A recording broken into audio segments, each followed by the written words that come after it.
In this video, first time naming ma-experience ang sumakay sa isang cruise. We'll show you mga amenities ng barko, mga prices, and mga complementary features. Also, in the coming videos, we'll also visit Penang in Malaysia and Phuket, Thailand. This will be a video series. My name is Red and join us dito sa aming Ovation of the Sea experience.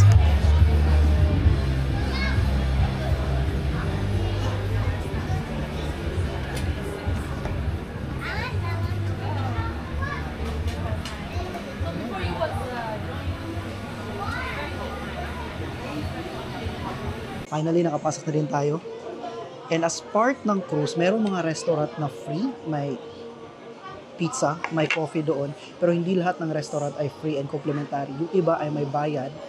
Pero of course, dahil medyo mahal ang bayad natin dito, mga tayo mga may libre na restaurant ang. Ito din pala ang first meal namin today. Hindi kami nag-breakfast. Mag-aalauna na. So, maraming check-in na mangyayari. Medyo maraming mga pila-pila. Pero mabilis lang naman. Hindi siya matagal. Overall, parang less than an hour nakapasok namin. Pero ano pa daw, alauna pa kasi makakapasok sa mga rooms. Pero pwede nang gumala. Kaya dito tayo kumakain na tayo ng. Mamaya iikot ko kayo sa mga available na amenities dito sa cruise. But for now, kakain muna kami kasi gutom na. Ito pang-anim ko na to na pizza. And ito specifically, pang tatlo ko nang kuha to. Ang sarap nito.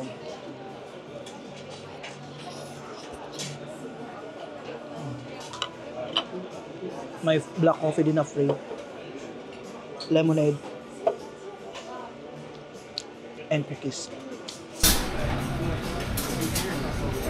Ito yung loob ng cruise. Parang nasa Greenbelt.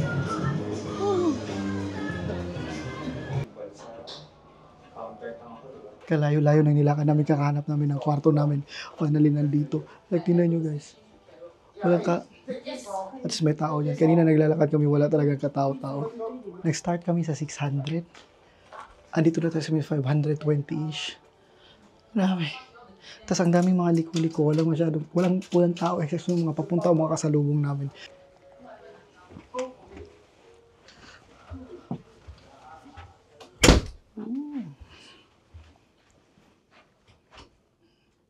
Hindi totoo yan. Wala kaming balcony. Hindi kami kumuha ng may balcony kasi mahal. Ito yung medyo mura-mura na na kwarto sa cruise. Okay na din, oh. Quick room tour tayo dito. Papakita ko sa inyo kung ano ang nakuha namin kwarto. Of course, ito yung pinto. Dito yung mga safety details. May salamin dito sa kabila. Nandito yung CR, pero nandun yung wife ko nagamit, so hindi natin bubuksan. Meron tayong cabinet. Cabinet naman ganyan. May mga hangers din. And may safe. Okay din. May mga drawers. Ayan. Ito is, hindi ito totoong like window. Kasi, ang kinuha kasi namin is ito lang. Kasi medyo, technically parang relatively cheaper na siya supposed sa may balcony. Yung may balcony talaga is, mas mataas pa talaga siya. Ang kuha namin dito sa kwarto na to is 1,500 for 4 nights USD. 1,500 USD. Pwede siyang magbago, depende sa season. So, baka pag-check nyo, iba ang presyo. Pero, nung nakuha namin, again, 1,500. May TV, may salamin din dito. And then, nandito yung mga drawers, may mga gamit dyan. May fridge na mayroong. Fridge na may lock. May mga drawers din. And then, ito yung kama namin. Yay! Quickly lang din pala kasi ito yung pinapansin namin o inaalala namin every time magta-travel kami international. Itong outlet nila, pwede naman ata itong sa Pilipinas lang din na outlet. Pwede lang, pareha lang. Meron silang type C, may type A. Yan. Yan ang lagi nyong iisipin or titingnan ahead of time bago kayo bumiyahe. Kasi yung outlet na gamit natin baka hindi pwede. Good thing ito dito ay pwede naman. So, lumabas kami, hinahanap namin yung deck.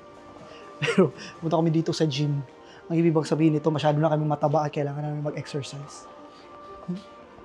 Meron silang fitness center, maraming mga treadmill, may mga weights doon kung gusto nyo. Itatry ko to next time, pero next time na naka-chanelas lang ako eh.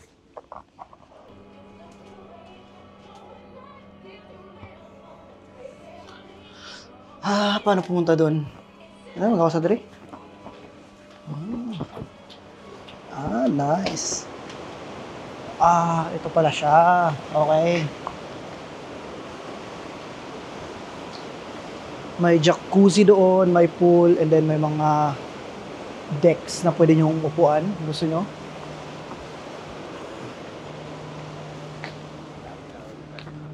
Siya raw mainit.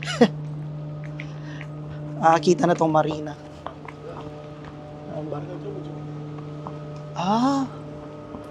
Nice. And pwede kang tumakbo pala dito kung ayaw mo mag-treadmill. Pwede ka dito tumakbo. Tapos parang 1 kilometro yung isang ikot. Nakalagay. So, ito 1 kilometer. Nice. Oras ay 10 minutes to 2 and alas 3 pa daw aalis ang barko eh. So, meron pa tayong 1 oras na tatambay-tambay dito bago siya lumayag na. Marami kasi mga amenities dito sa barko and ito pala yung basketball court nila. Meron ding may pa-PA.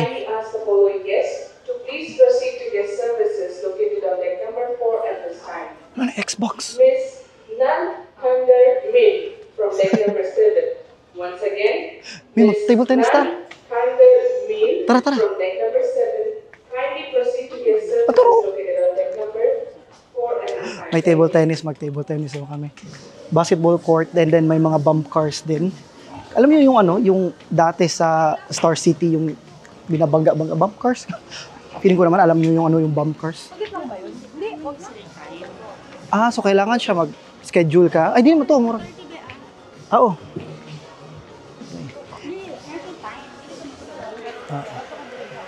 Naman, available. Naman. Oo. Pero kapag basketball ang nadiri. So, Yan, nag-schedule naman ko tomorrow. May pala mga ganyan. Mga foosballs. Mga, I don't know anong tawag dito. Air hockey table pala. So yung mga activities dito, may oras lang siya. Like, hindi siya open at every time. Pero matagal may oras, 6 hours. So, okay lang kung gusto nyo. Gusto namin itry yung table tennis kung pwede ngayon. Kasi may nakita kami mga naglalaro. Kailangan pala i-reserve, hindi kami nakapag-reserve. Kakain na lang kami ng hotdog. Ayun yung hotdog sa baba ko. Okay, thanks, huh? Hi. Smoked beef, just the hot dog. That's all. Yes. Thank you. Thank you. the beef as well. No bread. It's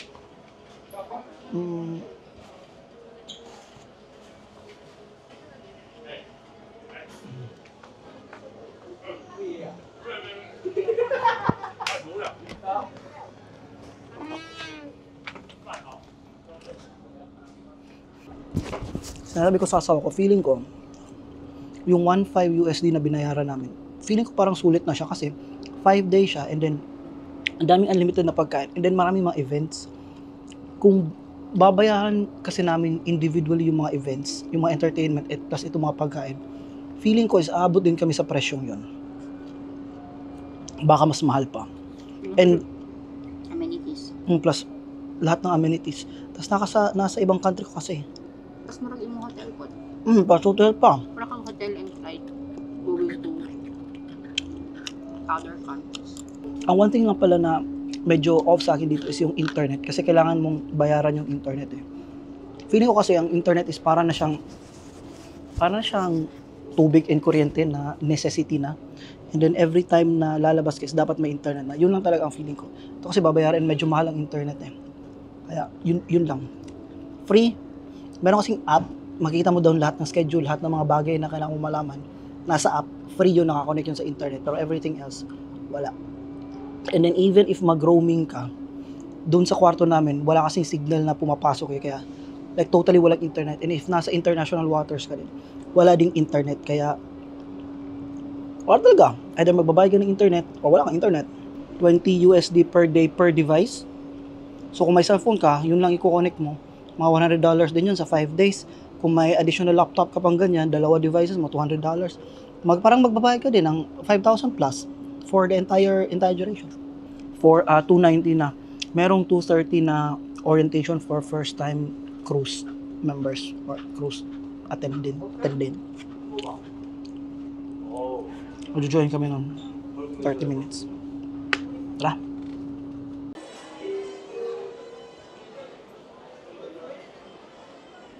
A very good afternoon, ladies and gentlemen. We kindly ask the following guests to please proceed to guest services located on deck number 4 at this time. Cho Georg Mui from deck number 13. Once again, Cho Georg Mui from deck number 13. Kindly proceed to guest services located on deck number 4 at this time. Thank Pag you. nakukulangan pa ngayon sa gastos nyo dito, pwede nyo pang ubusin dito sa casino. Of the seas, how you guys doing so far? Good? High flying, the telepheric, yes? We suggest you to book today. Okay, so this is the cafe at 270 degrees. So this is one of the complimentary coffee shop dito sa cruise. Yung isa kanina na puntahan na natin, ito is meron siyang sarili niyang like hot sandwich and panini station.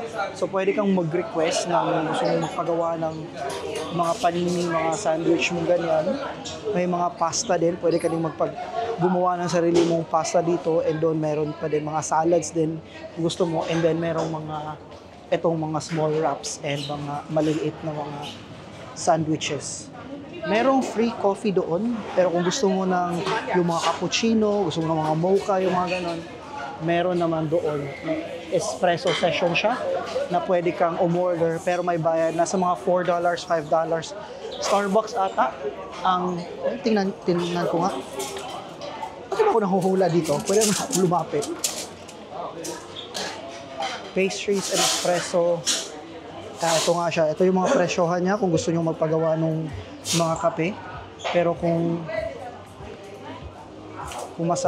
masaya naman kayo dyan sa mga decaf or regular coffee, ito dito may free naman din. And mga teas din. Naantay ko lang yung asawa kasi may kausap siya doon. Parang interested na naman sa isang cruise for next several years. Tingnan natin, baka pwede tayong tumambay doon mamaya. Okay, uminom ng kape. Hello sir, do I order here? Yeah, give me a second, sir. Yeah. Yes, no worries. So dito sa cruise, pag may kailangan ka may gusto kang bilhin, meron silang ganitong card. Ito yung itatap mo, tapos nandito lahat ng mga expenses mo. And then at the end of the cruise, babayaran mo siya. So para siyang stored na credit card, pero mamaya mo babayaran pag na-taps na yung cruise. Cafe Mocha Tol. And, yeah.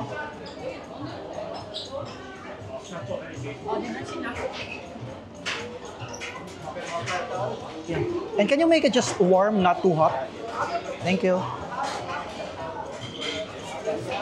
And do I just put it here? You'll be charged to your room, sir. Yeah. Yes.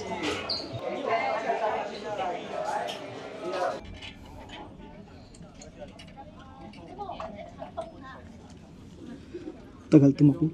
Finally, umalis na din kami. Start na ng cruise. Bakit tumakbo ng barko? So, alas 4 umalis ng barko. Akala namin alas 3 ang schedule na alis ng barko. Ano lang pa yung parang yung akyat na yung parang tulay niya. So, wala na makakapasok alas 3. Pero alas 4 pa ang alis ng barko. So, kakaalis lang and matutulog muna kami. Magpapahinga muna kami at may schedule kami mamaya ng activities. May deck pala dito. Mamaya na pala kami matutulog. Pupunta muna kami dito.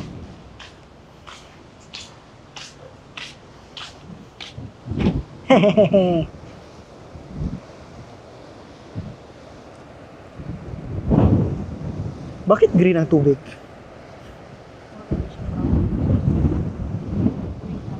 green na brown, no?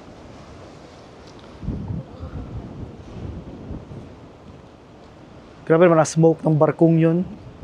Di gata gasolina ang gamit nun. Uling siguro.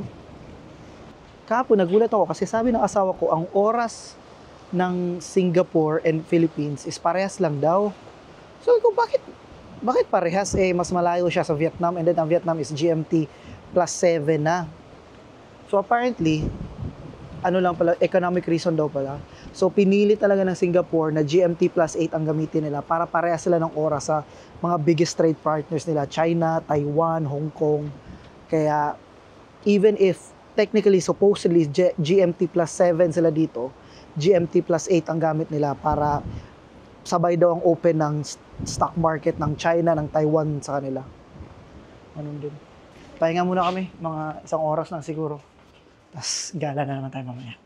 In the next video, we'll show you our fine dining experience sa loob ng cruise, show you more of the amenities and activities, and madami din silang heavily discounted watches and perfumes na available lang while nasa cruise. So, I'll see you next time.